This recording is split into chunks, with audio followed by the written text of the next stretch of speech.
So, Chris, you mentioned copycats, and this is kind of interesting, I guess, subject to me. There's a fine line, and they say from imitation to innovation, and that we've seen this in countries like India, for instance. They started with low-paying jobs with low, technical capabilities, and now we see where India is. What's your thought about the strategy in that regard? I mean, you mentioned it. Some e-commerce space, just people. We got Rocket Internet in Germany. They copied a couple of successful businesses in the U.S. and look at them now. Yeah. Although they're not really doing great in the Middle East, but Namshi, the Namshi, which they're big investors in, obviously just raised $20 million additional dollars for General Atlantic. So I think they do still make your point even. So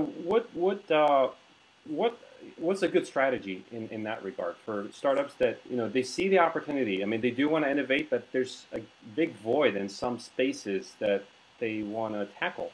So it's an incredibly powerful question, and candidly, my observation is, for what it's worth, that people sometimes get hung up too much on innovation, almost for innovation's sake. In fact, I just wrote a piece yesterday in the Harvard Business Review where I really called to question, what do we mean when we say innovation? In the West, when we say innovation, we typically mean the shiny, new, bright thing that's never been there before. But when you stop to think about it, so many of the great, really innovation things that have come from Silicon Valley and software, they're built on the shoulders of other ideas, right? I mean, the iPod and the iPhone was an incredibly powerful thing that took on an innovation clearly that was unique, but we had, different devices that allowed us to listen to music on our person. No one remembers Lycos, but Google was not the first search engine.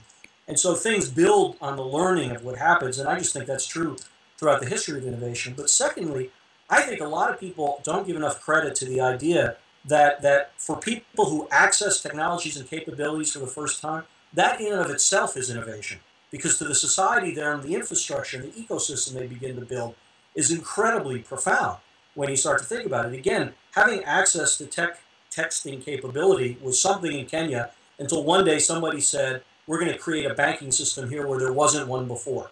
So having texting, one could argue in Kenya, wasn't quote-unquote innovative, but look what innovation it spawned, maybe first for that market, and then I think it's going to have other ramifications in Africa and learning elsewhere. And I see this countless times, I think, in the Middle East. The final observation, that I would give is the only thing that matters in the end is, are you doing something that you love and you're passionate about and you're serving customers?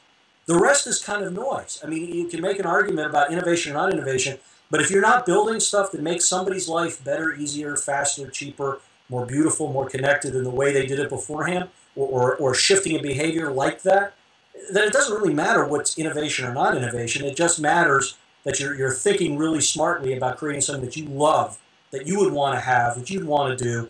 And I think the dice of destiny about what's innovation or not innovation becomes more a conversation in hindsight than it is one that you sort of strategize to here. I'm sorry to go on, but the one last thing I'd say is, notwithstanding, I bet that we're going to see interesting innovation in the Middle East in places like mobile, in the more kind of classic, broader new thing, because there's so much behavior and technology and skill there. I think we may say some really interesting stuff in solar energy, because the opportunity there is so powerful. And I actually think that the next great social network may come from somewhere in the Middle East, because the fact of the matter is the unique experience that so many people had during the Arab uprising, and one is not better than the other in my view. What a phenomenal answer. I'm inspired myself now. I believe it. I think it's true. Yeah, absolutely. So let's...